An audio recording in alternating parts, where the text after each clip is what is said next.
doing? This is Adam Post, publisher of more than 1,000 comic books and marketing expert covering Disney. A woke media outlet is telling the public to buy Disney stock, even though Disney's stock is at near a 9-year all-time low.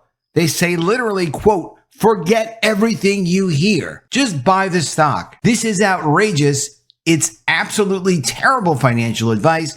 And I'm not giving you financial or investment advice, but I am going to review this article and show you a couple of other examples why it's absolutely irresponsible to publicly tell people just forget everything people tell you and just buy the stock. Let's get into the story. Before we do, please be sure you are subscribed to the channel. Click the bell for notifications. Give me a thumbs up. I really appreciate you guys. I'm trying to get to 30,000 subscribers. If you can subscribe, please do subscribe. Disney stock today is at $84.40. It's down 24.93%, almost 25% in the past year. That is a huge amount of money to lose if you're an investor who bought the stock at that higher level. So an article like this is really bothersome. I have seen numerous articles by this guy. I tend to ignore this guy because there's always some gigantic woke slant on whatever he's writing about. Anything he could do to push investors on the woke agenda. He really shouldn't even be writing about this. This is from The Street. It's in the section of investing. And if you look at what the guy normally writes, this gentleman's name is Daniel Klein. He's editor at large, focusing on the travel industry while also writing about retail, pop culture, and technology. Not even writing about finance. And I'll tell you something, there's been plenty of discussions about Disney needing to be broken up in pieces to get value out of it. This was an article recently from CNBC. Pressure will build at Disney to break up if stock doesn't improve, according to Rosenblatt's Barton Crockett. And Barton Crockett is a financial analyst. He speaks very clearly about what Disney's issues are, about how their assets are really not well managed. Their different business units are not well managed. And it's not until the end of the interview where the conservative analyst, it's ridiculous that it's gotten to this point, but the conservative analyst over there, Joe, asks, do you think any of the problems Disney is having is related to it going woke and going broke? And the analyst clearly didn't want to answer yet. And that is interesting because there are analysts now they're not saying, well, you know, this woke agenda of Disney pushing their progressive stuff really is not good for the business. Look at how many millions of customers there are that don't agree with the morals of Bob Iger. And while analysts are very skeptical still to talk about having to admit that, yes, of course, conservatives are right, because the customer is always right if they don't want to buy your stuff because you're pushing an agenda with your content. Same with Target, same with Bud Light. There's nothing you can do about it. You can't force those people to buy your stuff. Bob Iger here in an article in March 2022 said that when it came to pushing their agenda, it's, quote, about right and wrong. This is before Bob Iger came back into control of Disney. Former Disney CEO Bob Iger criticizes his successor, Bob Chapek, for initially failing to cave to the woke mob and criticize the so-called Don't Say Gay bill. Bob Iger actually literally says business leaders need to be more courageous and do what's morally right, as if Bob Iger's morality, which is not agreed to with at least half the country, is somehow superior to all of his customers' morality. I don't know where this magical morality came from, but I do know a lot of people have been hurt from this obsession with pushing their superior morality. This is the article in The Street. Forget everything you hear about Walt Disney stock. Yes, it has problems, but the Mouse House also has one massive edge over its rivals. If you read that headline, you think, well, gee, I wonder what he's talking about the edge is. Hulu, ESPN, I don't know. Walt Disney has flirted with its 52-week lows and it's likely to fall well below that. That doesn't sound good. That's because the company faces unprecedented challenges that seem incredibly daunting. First, the company has seen the movie business collapse. Well, yes, that would be a problem if you're invested in the movie business if it collapses. You used to be able to essentially guarantee that 2 or 3 Marvel movies, 2 Pixar, a live-action remake, an animated classic, and a Star Wars movie would earn at least $1 billion at the global box office. Yeah, not being able to generate multiple billions of dollars every time you release a few movies does seem like it would be a problem. Now, all box office releases are suspect. People simply go to the movies less, and that's not going to change. Well, that's actually not true. This guy makes me skeptical already. Yes, the biggest event films might still bring in $1 billion or more, but films that used to be nearly certain hits can bomb. The end of the movie business is a pretty big problem on its own, but it's not the only one Walt Disney's CEO Bob Iger has to solve.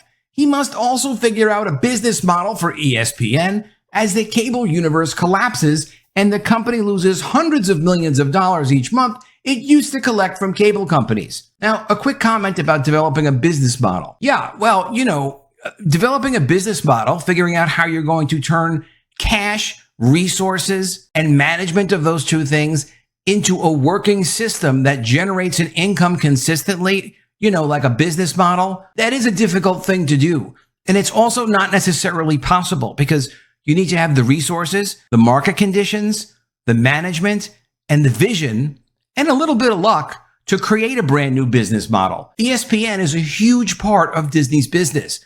And it's not just ESPN. ESPN is the linchpin, the keystone, the leverage point for their entire linear business, which is massively, massively huge, much bigger than their movie business. So it's very serious to say, oh, well, now the movies aren't working and, the ESPN business model is completely falling apart because people aren't interested in having cable bills the same way people used to be. Add in the company's political battles in Florida, questions about the cost of content for the Disney Plus streaming service. And when you say costs of content for the Disney Plus streaming service, there's questions in general because you have to kind of figure out how much new content should we really budget for based on how much revenue we're bringing in. It's okay to lose a little money doing that, but how much money and how many years is it really going to be worthwhile to have that content on Disney Plus? Those are interesting questions.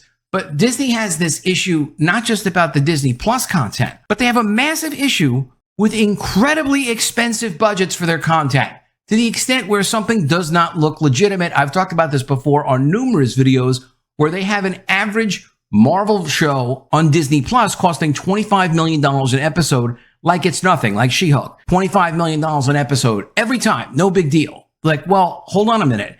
Netflix would not pay that for She-Hulk. She-Hulk is now their second worst rated Marvel show on Disney Plus ever. So you shouldn't be spending that kind of money, regardless of whether or not it's bad. There should be some upper limit on how much money you spend. Netflix almost canceled Sandman, even though it's one of their biggest shows, because they didn't want to have to spend $15 million an episode making that show. So it gives you some insight into things are deeply screwy over at Disney. General economic concerns are hurting theme park attendance, and you can see why people have become wary of owning Disney stock. Yeah, I mean, losing 25% of the stock in the course of a year without a dividend or anything else to return it. And when you look at the business, all you can see is that they're involved in multiple controversies. They yanked their CEO out, who was handpicked by Bob Iger, and then brought Bob Iger back in.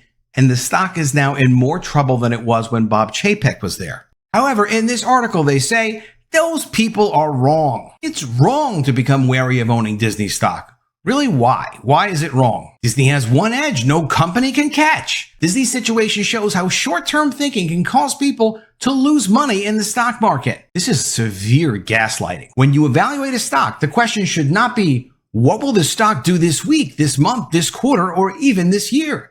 Instead, you should ask, what gives this company an edge that its rivals do not have? Its obsession with utilizing the company to push an inappropriate woke agenda on human beings of all ages throughout the world. That's the unique thing that Disney has. No other company in entertainment or anywhere else has completely dedicated all of their operations to just pushing a woke progressive agenda and making everything subservient to that without limitation. That is the one thing they have. And it should be no surprise that no, it doesn't make sense financially, but it must be very rewarding if your entire goal is just to push propaganda. However, the author thinks this. In Disney's case, the company has an unassailable lineup of intellectual property, IP, that no company, really no three combined companies can equal. The Mouse House has shown that Marvel and Star Wars universes offer endless possibilities. Well, it's endless possibilities to get mocked on social media and to have people disinterested in the content. The problem with owning Intellectual properties is, first of all, it's not free. There's an opportunity cost. You could be doing something else with the money. But the main thing is, if you don't do a good job of honoring the brands, if you make Star Wars movies because you own Star Wars and people don't like them, what good is it owning the brand? Same with Marvel. If people aren't excited about the Marvel characters anymore, except the only one maybe you don't control, like Spider-Man, people seem to like that, then it's really no benefit to the stock if the company owns the brands. If people will watch movies starring Ant-Man and a television show built around a former bounty hunter who never takes his helmet off, then Disney has proven resilience of its content. But the last Ant-Man movie, which really wasn't Ant-Man, it was Ant-Man and Family, and it didn't do well. It lost money. The same logic applies to ESPN. Consumers are going to stop watching sports or become less interested in amazing stories starring familiar characters. People are going to continue watching sports. It's not necessarily viable to pay all the licensing fees that ESPN has been paying to all the sports leagues and then having all those additional production costs on top of it, unless they can get at least the same revenue, if not more, than they used to get before they distributed it through cable. This is the problem. You can't just say, oh, I want to have a new business model because people like sports, but people also know what ESPN is, so let's just whip something up, so buy the stock. No. What is Iger's plan for ESPN? We've heard they might be doing a deal with Amazon for something with ESPN. We've heard he wants investors for ESPN. We haven't heard any strategy for how he's going to handle what should be impossible to transition from ESPN on cable to ESPN on full streaming. It may not be impossible, but it's incredibly difficult, and there's no reason to think Disney's going to be successful doing it. Additionally, all the other cable channels that are sold as part of a bundle with ESPN, completely unrelated to sports, Nat Geo, FX, the Disney Channel, all other Disney channels are leveraged into that bundle, and they get great rates from cable companies because of it, because cable companies absolutely need to have ESPN to keep themselves viable, at least for now. But what's going to happen when that goes away? Nobody knows. Essentially, while it's easy to write articles about Marvel fatigue or point to Solo, a Star Wars story, as audiences losing interest, that's not exactly what's happening. Yes, Disney has made some poor choices with some of its content. Solo, for example, told the backstory of a character where nobody had any interest in where he came from because they knew where he went. So you're never interested in seeing an prequel of any kind or an origin story? Because that's not true. In addition, the company may have made the MCU a little too confusing, but those are correctable problems. You can't correct the problems with the MCU, and the reason why they're completely uncorrectable is the success of the MCU was the momentum that they generated with the universe. One character film on top of another character film on top of another character film, where everyone could feel the momentum building in the Marvel universe all the way up until it had more and more building success. If you caught Iron Man and were interested in Iron Man, you're then going to go watch Captain America. You're then going to go watch the Avengers movie. It all built up to something that was done deliberately. And then they decided, no, it's not progressive enough. We need to have female superheroes. We need to mix up what these superheroes are about. We need to focus on their immutable characteristics, not the story. So let's go ahead and pull this whole thing apart because people will just watch the movies anyway. And we get to push our agenda. It's win-win, but it didn't happen. They did get to push their agenda. People stopped watching the movies. So now you can't correct that because momentum takes a long time to build. It's not just one movie. It takes several movies. It takes several years, and it takes a dedication and a focus to deliver to fans, the core audiences, what they want. So then everyone else sees what the energy is and then wants to get involved, people that aren't necessarily even core fans. Currently, Disney has the right IP and ESPN has the sports people want to watch. Good content isn't the company's problem. Distribution and monetization are. No, good content is the company's only problem. Distribution and monetization is not going to happen without good content. You can distribute content anywhere, in multiple places, in multiple languages, for multiple years, and then spin off other content from it and continue to have it grow. If it is good content, if it's not good content, you're not going to have the distribution solution. It's not going to come to be. And monetization is just making money. You can't make money from something that's not good unless it's just schlock and you watch your costs very carefully. Disney doesn't even watch its costs carefully. The author claims Disney has a distribution problem. Disney's biggest problem is that it needs to figure out how to properly monetize its content. Yes, who wants to pay for all their woke garbage? Who doesn't care that it's woke garbage, but even likes that it's woke garbage or wants to donate money to it. People have not become less interested in good storytelling in movies and television shows, nor have they decided to stop watching top-tier sporting events. Disney doesn't offer this anymore. Disney does offer great sporting events on ESPN for people that want to watch it, but it's not viable if they have to pay more for licensing from the sports teams and then production costs on top of it than they can generate from users that are willing to pay for it. That's the business model part, which they don't know what it should be. Disney's like a startup at this point, pushing things that people don't want. They have, however, decided that most movies aren't worth leaving the house for, and people who don't want to watch sports have gladly walked away from the cable bundle.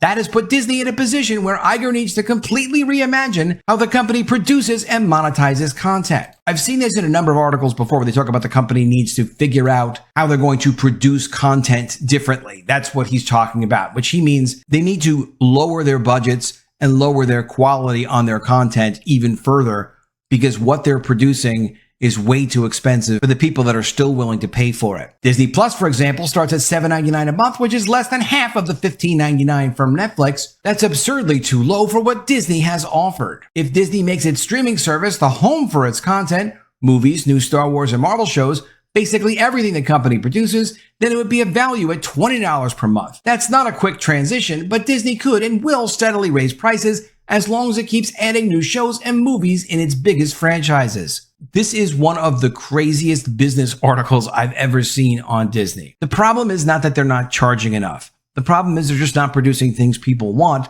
And when you decide that you're going to virtue signal and produce to push your personal propaganda, because that's all that really matters, which is the same thing that this author is doing writing this story. He knows exactly what the problem is.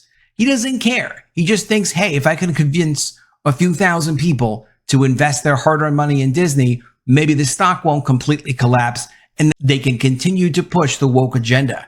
It's really sick is what it is. The same applies to ESPN. Disney used to make $9 to $12 per cable subscriber, whether they watched it or not, and that universe has shrunk by about 30 million people. Cord cutters are largely people who did not find the cable bundle a good value. ESPN fans will buy the service directly or pay for the sports they want to watch. Exactly what that will look like remains to be seen, but sports fans won't give up following their favorite teams just to save a few bucks. Disney has short-term problems, which creates a huge long-term investment opportunity. Every content producer faces monetization questions right now, but consumers won't stop paying for content, and they may actually pay more for premium offerings. That's fair to say. Consumers might pay more for premium offerings, but that's really on the margins. That's like, hey, if we create a really successful chain of restaurants, we could always also sell desserts there, and those could be really profitable. Yeah, they could. Drinks are really profitable in restaurants too. So that's not going to solve the problem. It may take a few years, but at the end of the day, IP matters, and no company equals Disney when it comes to owning franchise properties. Just not even true. There are plenty of other companies. Look at Super Mario Brothers. Look at what just happened with Barbie. There's a lot of other properties out there